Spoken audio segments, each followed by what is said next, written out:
I'm Craig Kenneth, a relationship coach and a psychotherapist.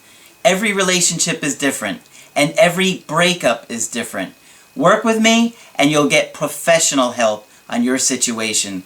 Just click on the link in the description below, or go to my website, askcraig.net.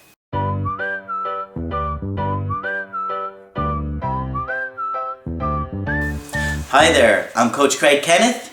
Hi there, I'm Coach Margaret. And today we're going to be looking at 8 traits of a healthy relationship. Which is, after all, what we're all looking for. That's right. You don't want just to get your ex back. You want to get back and have a healthy relationship. So if you have a better idea of what that looks like, you know how better to create that. Yes. Because oftentimes we grow up in families where we have seen nothing but arguing, fighting, manipulation, reality distortions, guilt. All kinds of stuff. And you see it in other people as well. I remember going to other kids' houses when I was a kid and thinking, they don't talk to each other. I don't understand. Mm-hmm. And so if you have grown up in an environment where maybe it was abusive or neglectful or violent, or people had odd ideas about relationships. Men do this, women do that, yeah. Then you don't know what healthy looks like. No. So we're going to explore that today. And you want to take these and try and incorporate it to yourself. So when you're reevaluating, can I create a relationship with my ex or somebody new? Can I take these ideas and make it better? Right. What can I do differently? Yes. So some of these you may have not thought about before. So Margaret's going to lead this one. I think she's got some really good ones. Others of them jump right off the page, eh? That's right. All right. At least for most of you. Yeah. First and foremost, partners have to ultimately believe that they are their own person and responsible for their own decisions and happiness in life. Now that sounds very nice, and we all, I'm sure, want to do it. But we do see all sorts of variations on that theme. Some people, I can remember when I was in college hearing a couple of people say, well, I'm going to marry him because I really think he can make me happy. Excuse me? Do you care about him at all? What about his happiness? What's your job? What's your role? But I heard it frequently. He says he can make me happy. Well, good luck to him. He's got a long task ahead of him here. Yeah, really. Sounds like a never-ending chore. It certainly does. And other people start out almost wanting to fuse, kind of become one with instead of be close to. And there's a difference.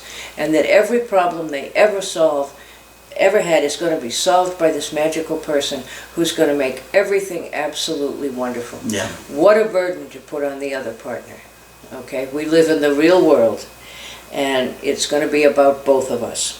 Yeah, and I think that's kind of what we do when we first meet somebody, especially. We have all these unrealistic, hidden agendas. That sometimes we don't even know. That's right, that we're projecting onto them. Yeah. That they don't even know that they're responsible for. Right, yeah, you didn't know it was your job to do my laundry, go to the grocery store, yeah. And someone said to me not long ago, there had been a death involved, someone's mother had died, and this was a young adult person that we were talking about who was dealing with the grief. And the person I was talking with said, oh, she'll be okay, she has a boyfriend. Well, I'm very glad she does, and I'm glad she has someone to help her get through this, but it made it sound like it was his responsibility somehow. Yeah. Or totally.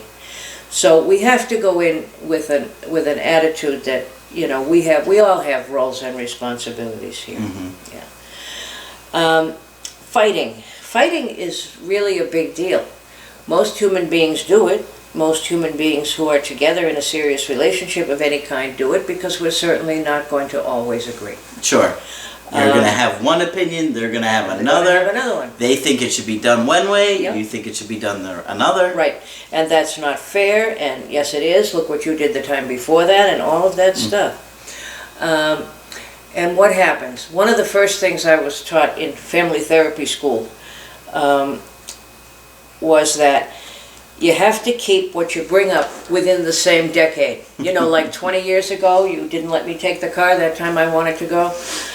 So if you're going to fight, you fight up front, or if you're going to deal with a conflict, deal with it up front. Say the words. For example, husband wants a new truck. He really wants that new truck. All of his friends have this model of new truck, and he just got a small raise. Wife says, I'd love to have you have the new truck. However, we're going to need a new washer and dryer before the baby comes. What do? Give the kids away. Give the kids away, right. Do you say, you always get your way and one more time you want it now? Or that. I guess yeah. mine was a little extreme. Yes. Or we're going to need the new washer and dryer. And you're going to say, kid isn't here yet, right? Yeah, that's right. So or may never be. Yeah, or may never give that one away. Yeah, if we're giving that one away. So there are all kinds of ways we can do conflicts and fight and do all that stuff. So here are the rules. Keep it in the same decade and put it in words up front. You want this, I want that. How are we going to come to an agreement? Mm-hmm. What's the worst thing in the world to do is stop it, walk away, and leave it unresolved. Unresolved things live under the rug, and they're ugly, and they have lots of feet. And if we do that, they will come crawling out periodically until we resolve whatever the issue is.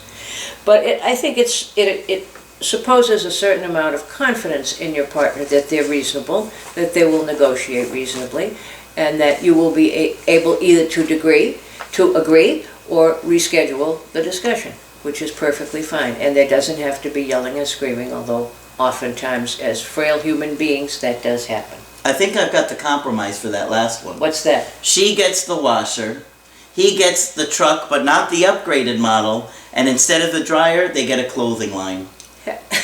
Have you considered mediation? That sounds quite creative to me. But learning how to do that is a huge thing in a long-term relationship. Or the living room rug ends up, having a pile in it that's really huge. All right? Mm-hmm. Happiness and laughter. I've heard so important. Oh, yes. I've heard it said that the couple that laughs together stays together. Mm-hmm. And they have to find each other's funny bone. What makes you laugh? Lots of things. Lots of things, yes. Really, yes, you do laugh pretty I laugh at easily. my own bad jokes. Yes, he does. But it's a good thing. And the kind of thing that comes up and you look at the ceiling and he looks at the floor, because if you look at each other, you're going to burst out laughing, and that wouldn't be appropriate. Those kinds of things that you both think are funny. And laughter diffuses all kinds of problems. It sure does. It certainly does. I'll do this for you the day I get the washer and dryer. Or the washer and the clothespin. Yes, or the washer and the clothespin. The clotheslines. Yes. Yeah, very funny. See, I can negotiate. Yes, you can. But anyway, that's something to look for, because laughter breaks the tension, it makes the day worthwhile, it gives you a different view on life. It's one of the healthiest things on the face of the earth. Yeah. And we don't always share the kinds of things we think are funny, but over time we can come to see our partner's perception of that. Mm-hmm. And as we grow in other things together, humor can be one of them. Yeah. Right? I tend to be slightly irreverent. My partner has finally gotten used to that. All right. How so? Hmm? Can you give an example? Well, irreverent. I'm pretty irreverent. I don't know if we want to say that on TV. I will knock the people in power, sometimes in very humorous ways. She has gotten used to that. We've gotten beyond, oh, you're terrible, to plain laughter. So, laughing together is a very important thing. Mm-hmm. Absolutely. And healthy relationships usually have it. And there's something about laughing together that is equalizing. If we both think this funny, then we're sort of on equal terms here. And it's plain. Yes, it's plain, yeah. And we all need to do that. Yep. And it often comes up around disciplining the children, because children, even when they're not behaving well, will do very funny things. And sometimes it's appropriate to respond to it as if it's a joke, and sometimes it really isn't. Pouring ink on the rug is not a really good idea. but he looked very funny when he did it. It is also necessary that we respect each other. And as I said recently, if you don't respect somebody, you don't love them. No, you can't. You gotta have respect Yeah. to have love. Absolutely. And I looked up a dictionary definition just because sometimes it's good to have something concrete to work off of. Respect means that you see that the other person is a worthy of good things and happiness and good person and will treat you well. And every successful couple makes allowances for privacy and one's own personal time. And believe it or not, that is a huge aspect of respecting someone. Yeah. If you want to go watch Star Wars reruns for a week and a half, Guilty. and it makes you happy, go do it. Yeah. It's never a good idea to police the partner's every action. We all know the people who say, "What's wrong?" And he says, "Nothing's wrong, I'm just thinking. Why aren't you talking to me?" Or, that might be somebody that has an anxious attachment absolutely, style. And so they feel that disconnect. Yep. And they're trying to reconnect and with that other person. if you're not responding 24/7 to me, then somehow you're separating from me. Yeah. And I get anxious. He's absolutely right. Yeah. So just because that there's a disconnect doesn't mean there's something wrong. Right.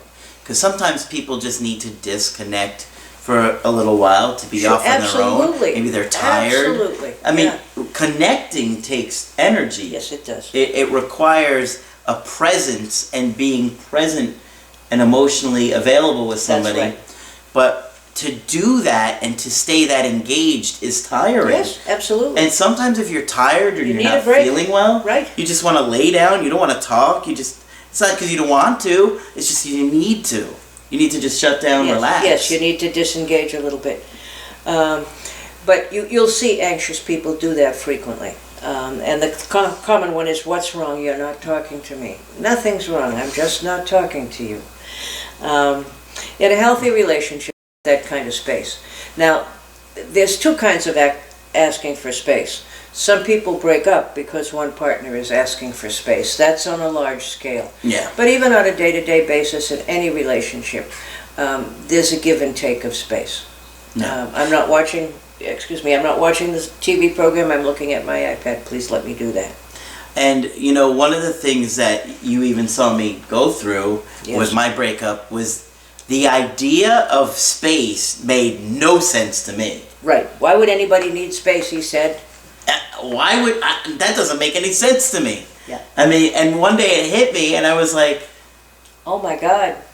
People need space. Yeah. I remember saying that yes, to you. You did. Yeah. Yeah, they do. People need time to regroup, to think their own thoughts. But when you have that much separation anxiety, and I used to, space, yeah. It's terrifying. Yeah. Space feels like death. Right. Space doesn't feel like a good thing. It feels horrible. Your partner must be leaving you. She's not talking to you. That's right. Yeah, absolutely. And that's because of the trauma. Yeah. It brings you back to when you were little and you were traumatized by your parents abandoning you. Maybe they were emotionally not there for you or not connecting with you. And so whenever they would give you that space, it was scary. It'd be scary. Yeah. Yeah, because if we're left alone as babies, it's over for us. We can't defend ourselves. Yeah, so that can be very scary, and that's very important. I've heard people say, well, I'd never let my wife do that, or I've never let my husband do that. Really? Good luck. Yeah. If he wants to go out with the boys and drink beer after they watch a football game, let him go. All right. Trust. Trust is a huge issue. Absolutely. And we know that. And again, you cannot have a relationship if you don't trust your partner. And sometimes I find that people struggle to trust, not because the partner's ever done anything wrong, but because they have a history of being with people or having parents that they couldn't trust. Absolutely. So if you couldn't trust your parents... Who can you trust? Or who do you trust? That's right. Now, trust is a tricky thing, but ultimately, trust is earned. And if it's earned by action, if you keep your promises to someone that you're close with, if you don't let your partner down, then trust builds. Yeah. Or if you find your partner the same way every day. Who wants to be with somebody who's really grumpy and angry one day and loves you all over the place the next day? So there's some consistency also involved in trust. You have some idea what to expect, okay? And then there are people who will trust anybody immediately who's nice to them. That's the other end of the spectrum. We're talking about the two ends of attachment here. And those people can get in a whole lot of trouble and have a whole series of untrustworthy partners because they trusted too quickly. Yep. Okay? So trust has to be balanced. But emotional trust means that you can be assured that you can tell your partner anything and get an accepting response. Yes. Okay? I shoplifted most of Walmart last week. What are you going to do about it? Wear a disguise. He's no help, is he? Sneaking looks at a partner's electronics is no part of trust, and trust and not trust can't exist in the same place. Now, I know that is a huge issue, and we're going to do a whole separate gig on that. Yeah. Because cheating is a huge issue, cell phones are a real issue. Social media. Yep. People's electronics, all of that is huge. The access to social media and to the ability to cheat is so easy. Yeah. So we're going to go back to that one if you'll bear with us. Yep. Because I know that everybody's mind went immediately to looking at each other's cell phones, right? That's right. Okay. So that's number 5. Number 6, neither partner is trying to fix the other one. Okay? I really love Joe, but I'm going to talk him out of all that stupid baseball stuff and having to go to the Hall of Fame every year. He's just got to give that up. Not only that, he's still too controlled by his mother. Okay? So I'm going to fix those two things about Joe. No, I'm probably not, and if I try to, Joe's probably not going to be too happy with me. Yeah. Because nagging, unfortunately, has never changed anyone's behavior that we have evidence of.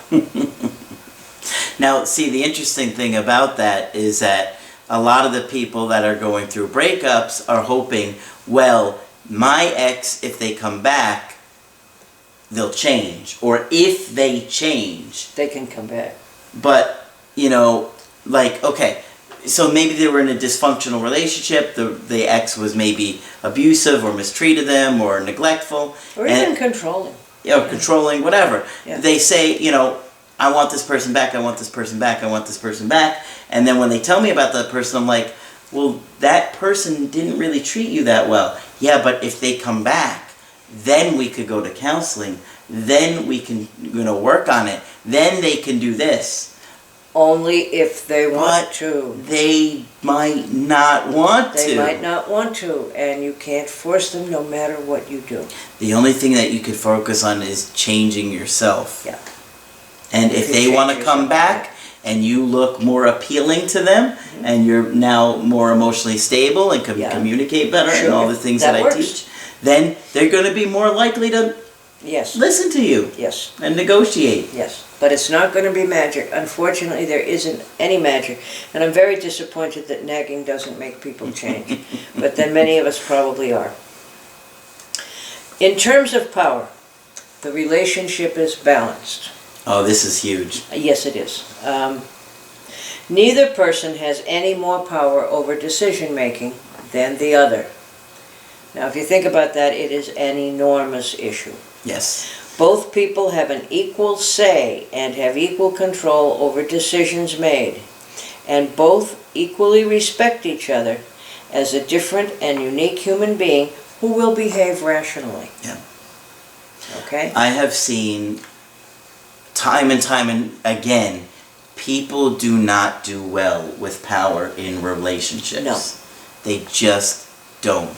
They completely lose respect for the other person. Right. And like I said, if there's no respect, there's not going to be love. No. I see that a lot. Yeah. I can't even talk to him. He just, has a temper tantrum and yells at me. I can't even talk to her. She just screams at me and then goes out with her friends. Mm-hmm. So, like anything else, it has to be negotiated. Yeah. Or, I make the money here. I worked with a guy one time. who, he lived near the water, and he bought a boat one night when he was coming home, and didn't consult with his wife, didn't talk with his wife, and just brought the boat home. And of course, we're talking a major expenditure of money. And he came in the next day and he said, I have no idea why she's so mad at me. And the rest of the staff said, let us help you. We understand. He really didn't have any idea. He made the money. Why couldn't he just buy the boat without consulting anybody? And there were all the questions about where it was going to be parked and how much it was going to cost to keep it in the winter, and on and on and on. Mm-hmm. And he had no idea. Last one. Last one. Each partner cares as much about the other as they do about themselves. The couple comes first, and their individual needs second. That's not always easy to do. No, it's not always easy because to do. sometimes I think some people need to put themselves first at times. At times. And you know, if But you do always have to consider the relationship as well. Yeah. It's like a separate entity. Yes, it's an entity in and of itself. And it needs to be taken care of by two people. Absolutely. And you know, we've said already that you really have to love yourself, and that's certainly part of being a grown-up. But one of the most entrancing definitions of love I ever heard was that you really care about the other person more. That would be really hard to do. All of these things are open for discussion, you know. I'll give up this as long as so-and-so needs that. You know, so-and-so has had a difficult time in this area. I'll make a sacrifice or two here, so that I'm sure this person's going to get their needs met in this area now. Mm-hmm. You know, there are all kinds of ways that can happen. Yeah. Of course, you want to, give as a partner and be a giving and considerate person to what your partner needs. Yep. And it depends upon the health of a relationship. Depends on the health of the relationship and the health of the partners involved. Of course. And I mean, over the long haul, there are going to be times when one partner needs more than the other, and that will get balanced out over time. Ideally. Yeah. In a healthy relationship. Yeah. So that was all 8. That's the 8. All right, and a lot of it has to do with how secure you are as a person, mm-hmm. and how willing to give you are. And it's like the lady who said, I know he can make me happy. It just isn't like that. And although it would be nice if she had said, I know I can make him happy, it would have been better. Mm-hmm. Yeah. It would have sounded more loving. Good list. And so, just take those things and think about them for yourself and incorporate them into your belief systems and see if you can come up with different ways where maybe you can have a healthier relationship either with your ex or with somebody else. Right. All right. All right? Yeah. That sound reasonable? Yeah, sounds good to me. All right. Good video. We wish it for you. All right. So, if you want to get my help personally, just go to my website, askcraig.net. Sign up for the coaching option that works best for you. I do email coaching and Skype coaching and emergency Skype coaching if you got to get with me right away. And very, very soon, Margaret will be on there as a very limited option for Skype coaching. And I'm looking forward to it. I'd love to talk with you. So that's it for this video. We will talk with you soon.